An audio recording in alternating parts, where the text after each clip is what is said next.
એમણે જે ટાસ્ક આપ્યો છે તે ટાસ્કના આધારે અમારી ટીમે ગ્રુપમાં દરેકના વિચારોને એકત્રિત કરી અને હવે તમારી સમક્ષ અમે અમારો જે કંઈ કૃત્ય છે એ રજૂ કરીએ છીએ.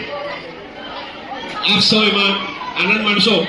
અને તમને બતાવું છું આજ જૂની વાત, આપણી તો જૂની અને જાણીતી.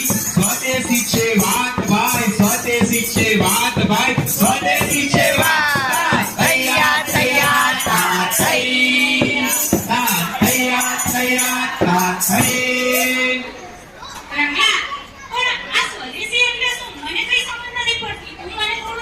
અરે રંગલી, સ્વદેશી એટલે આપણે 3 દિવસથી અહીંયા રંગીન કાગળ, paper, sketch pen, rubber, pencil ઘણું બધું કામ કર્યું છે અને એ વેસ્ટમાંથી બેસ્ટ બનાવ્યું, સંગીતનું કામ કર્યું, ક્રાફ્ટનું કામ કર્યું.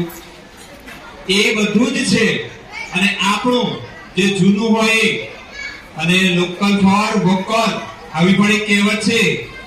અરે રંગલી, આ બધું કરવાથી આપણું શિક્ષણ આનંદદાયી થાય, આપણા શનિવાર આનંદદાયી બને, બાળકોને મજા આવે અને આપણા સૌને મજા આવી જાય.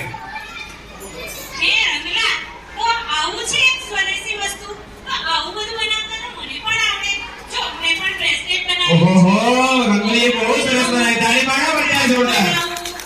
ચિત્રો બનાવું, આવું બધું તો બનાવવાનું મને પણ ગમે છે. તો ચાલ ને આપણે આવું બધું કરીએ. રંગલી ક્રાફ્ટ કામ પણ થાય. જો આ કેટલું સરસ બ્રેસલેટ બનાવ્યું છે. આ બધું સ્વદેશી જ કહેવાય. આપણે કે ચાઇનાનો ઉપયોગ કરવાનો નથી. અને આમાં મજા આવી જાય. મજા આવે કે ના આવે?